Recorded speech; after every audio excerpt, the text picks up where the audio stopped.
How we doing, everybody? This is the Pop Music Freak back with another Song Facts Countdown video. We are up to number 879 on my list of 1,000 favorite songs of all time.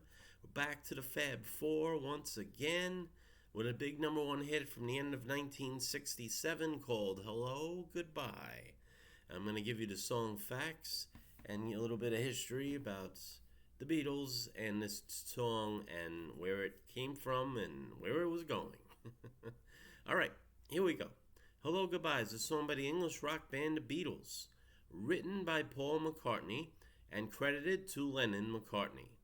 Backed by John Lennon's I Am The Walrus, it was issued as a non-album single in November 1967, the group's first release since the death of their manager Brian Epstein. The single was commercially successful around the world, topping the charts in the United States, the United Kingdom, New Zealand, Canada, Australia, and several other countries. McCartney later said that the lyrics take duality as their theme. The song originated when, in response to a question from Beatles aide Alistair Taylor about songwriting, McCartney sat down at a harmonium and asked Taylor to say the opposite of whatever he said. The completed song includes a musical coda, which was improvised by the Beatles when they were recording the track in October of 1967.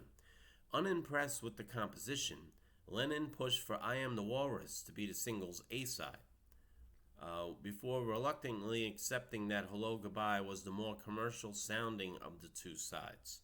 The Beatles produced 3 promotional films for the song, one of which was shown on the Ed Sullivan Show in America. Due to the regulations against lip-syncing on British television, none of the clips were aired there. Now, let's stop right there. There were rules against lip-syncing on British television. How far we've fallen. Anyway, Hello Goodbye was traditionally received a varied response from music critics. While some reviewers praise the song for its classic pop qualities, others deem it unadventurous by the Beatles standards and inconsequential. The track was included on the expanded U.S. release of the Magical Mystery Tour soundtrack EP, and later appeared on compilation albums such as 1960 through 1970, 1967 through 1970, and One. McCartney has often performed Hello Goodbye in concert, beginning with his Driving World Tour in 2002. James Last, Bud Shank, Alan Toussaint, The Cure, and the cast of Glee are among the acts who have also recorded the song. Might be worth noting how quick the turnaround was on this song and I Am the Walrus as a single. The song was recorded, they started recording this song, Hello Goodbye, October 2nd, 1967, and finished remixing and finishing off where they were going instrument-wise on November 2nd, and the song was released November 24th. It was out within 22 days of completed recording, and it was number one the week of December 30th, 1967. So this was quick. This is a song that wasn't even recorded on October 1st, and it's number one December 30th. They weren't playing around. They had tight schedules to get a lot done, obviously, throughout their whole run. They were not wasting time. They were getting music out there. So, although Hello Goodbye is credited to Lennon-McCartney, the song was written solely by Paul McCartney. The composition came about through an exercise in word association between McCartney and Alistair Taylor, as I already mentioned. It originated during a period when, following the completion of the album Sgt. Pepper's Lonely Hearts Club Band in April 1967, the Beatles typically embraced randomness and simplicity as part of the creative process.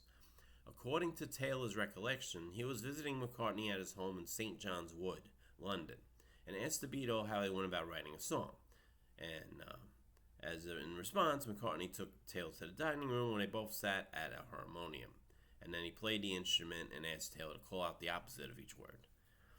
And so it went, black and white, yes and no, stop and go, hello and goodbye. Taylor later reflected, I have no memory at all of the tune. I wonder whether Paul really made up the melody to that song as he went along, or whether it was running through his head already. Talking in the 1990s to his official biographer Barry Miles, McCartney said that the lyrics addressed duality, reflecting his astrological sign of Gemini.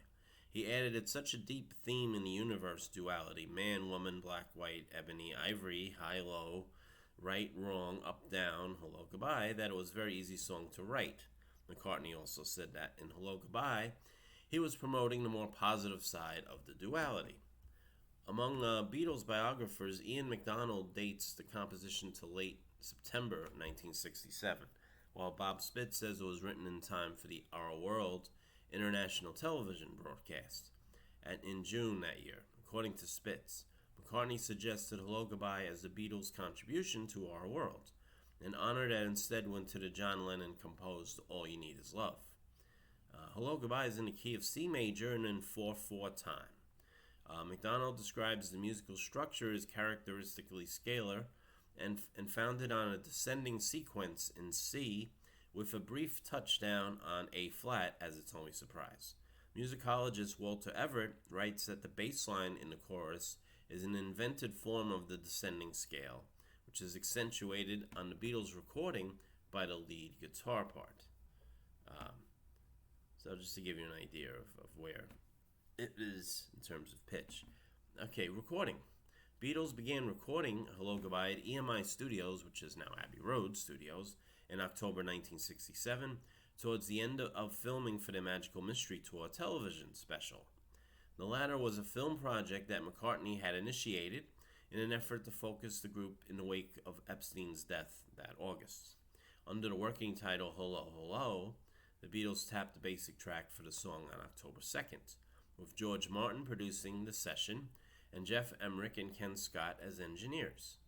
Author Richie Unterberger comments that the production and recording was unusually straightforward, relative to the experimentalism that had characterized much of the Beatles' studio work since completing Sgt. Pepper. The lineup on the take selected for overdubs, take 14, was McCartney on piano, Lennon on Hammond organ, George Harrison on maracas, and Ringo Starr on drums. Band members then added tambourine, conga drum, and bongos over the coda. The last section of the song came about while the group was working in the studio. Lennon, who was otherwise highly critical of Hello, Goodbye, approved of the addition, saying, "The best bit was the end, which we all ad-libbed in the studio where I played the piano, like one of my favorite bits on Ticket to Ride, where we just threw something in at the end."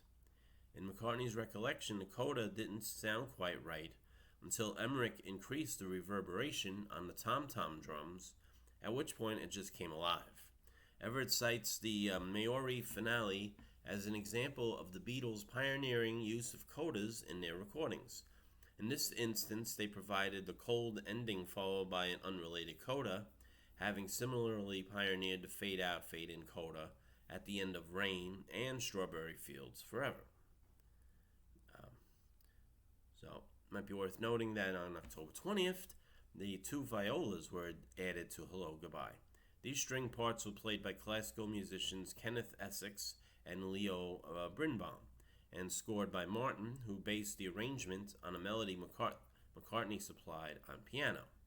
McCartney overdubbed bass guitar on October 25th, and following a trip to Nice in France to film his Fool on the Hill segment for Magical Mystery Tour, added further bass to the track on November 2nd.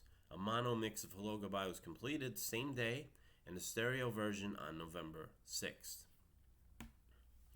So, Hello, Goodbye was selected as the Beatles single for the 1967 Christmas season, their first release since Epstein's death. Lennon pushed for his composition I Am The Walrus as the A-side instead, but then ceded to McCartney and Martin's insistence that Hello, Goodbye was the more commercial of the two tracks. Lennon remained dismissive of the song. He later said, "Hello, Goodbye beat out I Am The Walrus. Can you believe that? I began to submerge." Everett writes that had I Am The Walrus been the A-side, probably would have encouraged Lennon to lead the Beatles to new heights, whereas the decision to choose Hello, Goodbye was one more nail in the Beatles' coffin. Well, I don't know. Should I say the charts went out on these kind of discussions? As Hello, Goodbye was number 1 for 3 weeks, and I Am The Walrus was nowhere near the top 40. Anyway, In Britain, Parlophone issued Hello Goodbye, backed by I Am The Walrus, on November 24th, 1967. Within a day of its release, the record had sold over 300,000 copies there. It went on to top the national chart compiled by a record retailer, later the UK singles chart, for 7 weeks, through January 23rd of 1968, giving the Beatles the longest run at number one on the chart since She Loves You in 1963. In the process, the song became the group's fourth Christmas number one in 5 years. For 3 weeks from December 27th, 1967, the band held the top 2 positions in the UK, with the Magical Mystery Tour soundtrack EP trailing Hello Goodbye on the singles chart. In the United States, it was issued November 27th of 1967, and by the issue dated December 30th, replaced the Monkees' Daydream Believer as number one on the Billboard Hot 100, where it remained for 3 weeks, becoming the band's 15th American chart topper. Single was certified gold by the RIAA on December 15th, 1967. It was later listed by Billboard magazine as the band's 7th biggest U.S. chart hit. The single was successful in many other countries, topping the charts in Australia, Canada, West Germany, Holland, and Norway, and peaked at number 2 in Ireland, Austria, Belgium, and Switzerland. Hello Goodbye was included on the American Magical Mystery Tour album, which Capitol Records compiled by adding 5 non-album singles tracks from 1967 to the 6 songs issued in most other countries on the double EP. In the Magical Mystery Tour film, which aired on British television on December 26, 1967, song's coda plays over the end credits. Hello Goodbye subsequently appeared on Beatles compilation albums such as 1967 and 1970 and One. As part of EMI's policy of celebrating the 20th anniversary of each Beatles single, Hello Goodbye was reissued in the UK in November of 1987 and peaked at number 63 on the UK singles chart. Hello Goodbye was released in America as Hello Goodbye on both the single and the parent LP. November 26th, a video, the promotional clip that they put together for Hello Goodbye, appeared on the Ed Sullivan Show, and that seemed to give a big boost there just at the point of release as the song rocketed up the charts to number 1. Critics, well, let's see. Let's pick a couple out. In December of 67, Richard Goldstein of New York Times said that Hello Goodbye sounds like a B-side and described it as interesting but subordinate. In his single review for Melody Maker, Nick Jones wrote, "Superficially, it's a very ordinary Beatles record without cascading sitars and the involved weaving hallucinogenic sounds that we've grown to love so much. However, all the Beatles' soul and feeling is shining through." Derek Johnson of the NME welcomed the simplicity of Hello Goodbye, describing it as supremely commercial and the answer to those who feel the Beatles are going too way out. Cashbox's reviewer said the song's closing section was brilliant and wrote, "Minimum of words, minimum of melody, and practically no subject at all. Yet the Beatles have a new side that packs the panchromatic rainbow of sound into the narrow limits that Lennon and McCartney have chosen to work with." So there's kind of some people criticized it for being kind of bland and ordinary, but considering Sgt. Pepper before that, this came back to a more pop, straight-ahead commercial sound, which seems to have worked very well up to that point, as this was their 15th number 1 record in 4 years in America. No one's ever had that many hits at that quick a pace, except for maybe Elvis in the beginning. So anyway, looking at the instrumentation again, Paul McCartney did a double-track lead vocal, backing vocal, piano, bass, bongos, and conga. John Lennon supplied backing vocal, played lead guitar, and Hammond organ. George Harrison backing vocal and lead guitar. Ringo Starr drums, maracas, tambourine, and backing vocal over the coda at the end. So that's about it. I mean, you have the 2 viola players, Kenneth Essex and Leo Birnbaum. Produced by George Martin, engineers Jeff Emmerich and Ken Scott. So let's look at the chart stats again. The number 1s, we have Australia, Canada, Netherlands, France, New Zealand, Norway, Sweden, UK, of course, and the Billboard Hot 100 and the Cashbox, and West Germany. Year-end charts, charted at number 30 for the year in Canada for 1968, number 17 for the year in Australia, and for 1968 it ranked number 9 in the USA. As for certifications, let's look at the country. Worldwide sold approximately 3 million copies, 1 million of which in the US, as was certified gold. In the UK, it sold 500,000 copies, and Netherlands sold 100,000 copies. So that is pretty much the rundown, song facts for number 879 on my list, Hello Goodbye by the Beatles. Hope you enjoyed this Song Facts Countdown video. Please like the video, please share, please subscribe, please hit the bell to notify you when the next video is coming out. I'm going to do 2 more today. This is my early morning specialty, so I need more coffee. Okay, so thank you very much for watching. I wish each of you peace and love.